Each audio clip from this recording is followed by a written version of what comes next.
నమో వెంకటేశాయ. అందరికీ నమస్కారం అండి. పిల్లలు, ఆడపిల్లలు చదువులు, సంధ్యలు అని మనం పంపిస్తుంటాం కానీ చదువు ముఖ్యం. ఒకప్పటి పరిస్థితి కాదు. ఇప్పుడు చదువుకుంటేనే జీవితం అంటున్నారు. మంచి ఉద్యోగం చేస్తేనే గ్రేట్ అంటున్నారు. అలాంటప్పుడు పిల్లలు చిన్నతనం నుంచి ఏంది 3 ఏళ్ల పిల్లలప్పటి నుంచే స్కూల్కి వేయడం, మాటలు రాకపోని అలవాటైపోతుంది అన్నట్టు పసిపిల్లల్ని 3 సంవత్సరాల ఒక్కొక్కరైతే 2.5 సంవత్సరానికి మా పాపకు బాగా మాటలు వస్తున్నాయని చెప్పి స్కూల్లో జాయిన్ చేయడము.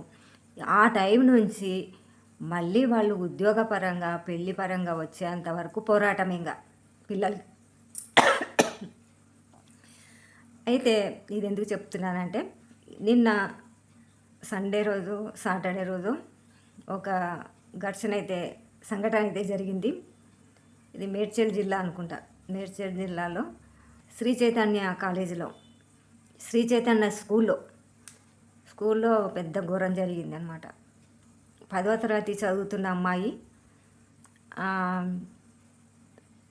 టీచరు అంటే సార్ అనమాట, ఆ అమ్మాయిని ఎన్ని రోజుల నుంచి వేధిస్తున్నాడో, ఎన్ని రోజుల నుంచి ఆ అమ్మాయిని సతాయిస్తున్నాడో, స్పెషల్గా ఆ అమ్మాయికి అదని చెప్పి ఇదని చెప్పి ఆ పిల్లని బొంకు మాటలతో లొంగ తీసుకున్నాడు.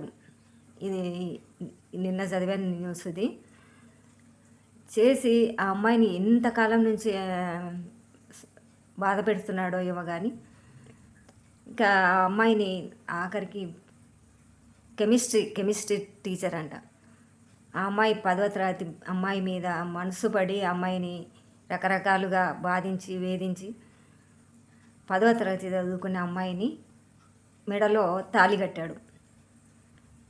తాళి కడితే ఆ అమ్మాయి మరి ఎన్ని రోజులకు తల్లిదండ్రులకు తెలిసిందో ఏమో తెలియదు కానీ, తల్లిదండ్రులు ఆ అమ్మాయి మెడలో ఉన్న పసుపు తాడును చూసి భయంకరంగా భయపడి జరిగిన విషయమంతా తెలుసుకుంటే ఈ కథ అంతా బయటకు వచ్చిందనమాట.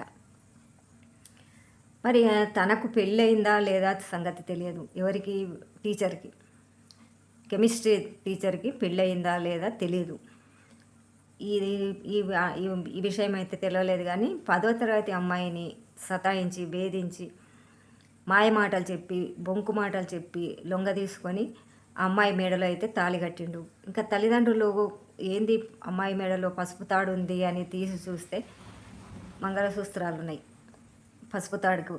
ఇంకా ఇదంతా చూసి లబోదిబో అని మొత్తుకొని స్కూల్ దగ్గరికి పోయి దానిపైన పోలీసుల కేసులు పెట్టి అన్నీ రకరకాలుగా ఆరాలు తీస్తున్నారనమాట. ఇలాంటి ఘటనలు జరుగుతున్నాయి. 10వ తరగతి అంటే ఇంకా అంతవరకు ఓకే అనుకో, మామూలు నర్సరీ పిల్లల్ని కూడా అలా వేధిస్తున్నారంటే ఇక ఏం చెప్పాలి. నర్సరీ నుంచి ఆ పిల్లలు స్కూల్ నుంచి బయటికి వెళ్ళేంత వరకు, నర్సరీ నుంచి 10వ తరగతి కంప్లీట్గా అయిపోయి బయటికి వెళ్ళేంత వరకు పిల్లలు పసిపిల్లలే అనుకోవాలి.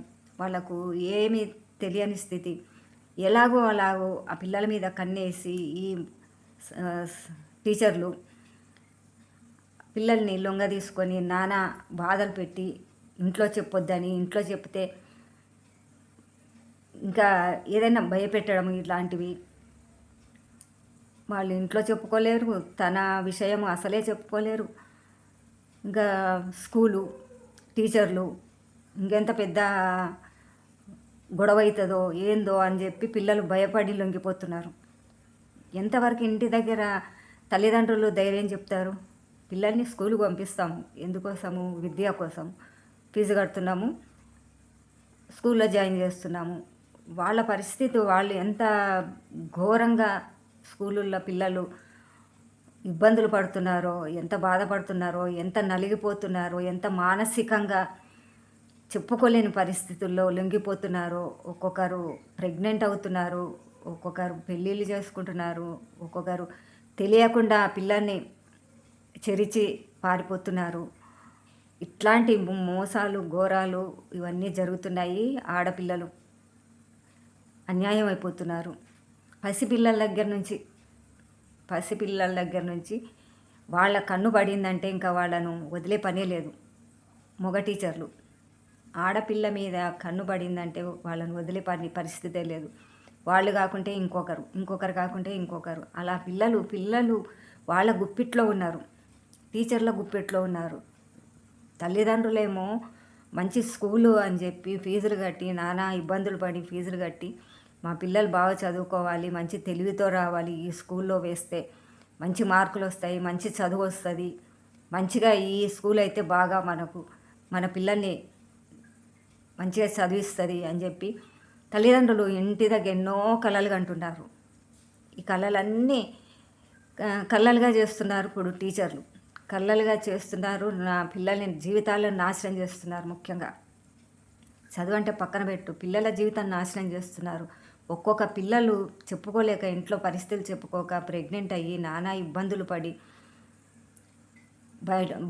బయటపడుతున్నారు. ఒక్కొక్కరైతే ఇంకా ఆత్మహత్యలు కూడా చేసుకుంటున్నారు. ఇంట్లో చెప్పుకోలేరు. ఆ టీచర్లకు భయపడి, టీచర్లు బెదిరిస్తుంటారు కదా, మీరు ఇట్లా చెప్పుకోవద్దు, అట్లా చెప్పుకోవద్దు, మీ ఇంట్లో చెప్పుకోవద్దు అని చెప్పడం వల్ల ఆ టీచర్ల భయానికి కూడా వాళ్ళు సగం జీవితాన్ని నాశనం చేసుకుంటున్నారు. ఇలా ఎన్ని కాలేజీలు కావచ్చు, స్కూళ్ళు కావచ్చు, స్కూలుకు తీసుకువెళ్ళే వ్యాన్లలో కావచ్చు, ఆటోలలో కావచ్చు, వాళ్ళ కన్ను పడిందంటే చాలు ఆడపిల్లల మీద వాళ్ళు ఇంకా నాశనం అయిపోవాల్సిందే. నాశనమే. ఏంటి ఇంకా అమ్మాయిని రేప్ చేసిందంటే నాశనమైనట్టే కదా. ఇంకా ఏ రకంగా తల్లిదండ్రులు జాగ్రత్తలు తీసుకుంటారు? పోయి కూతురు దగ్గరనే స్కూల్లో పక్కన కూర్చోలేరు కదా. యాజమాన్యమే ఇదంతా బాధ్యత వహించాలి కదా. స్కూలు యాజమాన్యం, టీచర్లు ఏ రకంగా ఉన్నారు, ఏ పరిస్థితుల్లో ఉన్నారు అని యాజమాన్యానికి తెలియకుండా కూడా టీచర్లు ఇలాంటి పనులు చేస్తున్నారు. ఇంకా ఏం చెప్తాం? ఇంటి దగ్గర ఆడపిల్లల్ని ఉంచుకుందామా? చదువులేని పిల్లలు ఈ కాలంలో ఎవ్వరూ ఆ పిల్లల్ని పిల్లలుగా చూడరు. అసలు చదువు లేకుంటే ఒకప్పుడు చదువు లేకున్నా ఏది లేకున్నా గొప్ప గొప్ప సంబంధాలు దొరికినాయి. గొప్ప గొప్ప స్త్రీలు గృహిణులుగా ఉండిపోయారు. కానీ ఇప్పుడు చదువు లేకపోతే అసలు వాళ్లకు విలువనే లేదు. అట్లా ఉంది ఇప్పుడు పరిస్థితి. ఈ పరిస్థితుల్లో చూసుకుంటే ఇక్కడ స్కూళ్ళ బాధలు భరించలేరు, టీచర్ల బాధలు భరించలేరు. టీచర్లు చూసే చెడు చూపు, విషమైన చూపు, విషం చిమ్మే చూపు పిల్లల మీద పడిందంటే ఆ పిల్లలు నాశనం అయిపోతున్నారు. ఇలాంటివి చెప్తా ఉంటే ఎన్ని ఆటోవాడు, స్కూల్కి తీసుకువెళ్ళే బస్సు డ్రైవరు, ఇంకా ఎక్కడికన్నా వెళ్తే ఇంకొక రకంగా కిడ్నాపులు చేయడము, రేపులు చేయడము, ఎక్కడికక్కడ వాళ్ళ జీవితాలను నాశనం చేస్తున్నారు. వాళ్ళు ఎంజాయ్ చేస్తున్నారు. కానీ శిక్షించే వాడిని ఇప్పుడు ఈ అమ్మాయి జీవితాన్ని నాశనం చేసిండు. వాడికి పెళ్ళయిందా, పిల్లలు ఉన్నారా, ఆ సంగతి మనకు తెలియదు. కానీ ఇంకా బయటికి రాలేదు. కానీ మరి ఈ పిల్ల జీవితమే ఏంటి? 10వ తరగతి పిల్లని పెళ్లి చేసుకున్నావు, మరి నీకు పిల్లలు, భార్య అందరూ ఉంటే ఈ పిల్ల పరిస్థితి ఏంటి? ఇలా చెప్పుకుంటూ పోతే ప్రతిరోజు ఘటన లేని రోజే లేదు, సంఘటన లేని రోజే లేదు. ప్రతిఘటన అని ఒక సినిమా వచ్చింది చూడు, విజయశాంతిది. అలా ఉంది పరిస్థితి ఇప్పుడు. పిల్లలు ఏ రకంగా చదువుకొని బయటకు వస్తారు? ఇంకా ఇట్లాంటి పరిస్థితులు ఉంటే మగవాడి కన్ను పడిందంటే అక్కడ ఆ అమ్మాయి, ఇంకా ఆ పిల్ల జీవితము కథం కావాల్సిందే. అట్లా ఉంది పరిస్థితి. ఇంకా మరి వాడు ఈ పిల్లను ఏలుకుంటాడా, ఏం సంగతి అనే సంగతి ఇంకా ఏమీ బయటికి రాలేదు. ఇంతవరకైతే తెలిసింది. కానీ బాధనే, ఆడపిల్లలకి నరకమే. ఏ చూపు ఎట్లాంటిదో కూడా పిల్లలు భరించలేకపోతున్నారు. మంచి చూపా చెడు చూపా అని కూడా వాళ్ళు తెలుసుకోలేని వయసు, తెలిసినా ఏం చేయలేని వయసు.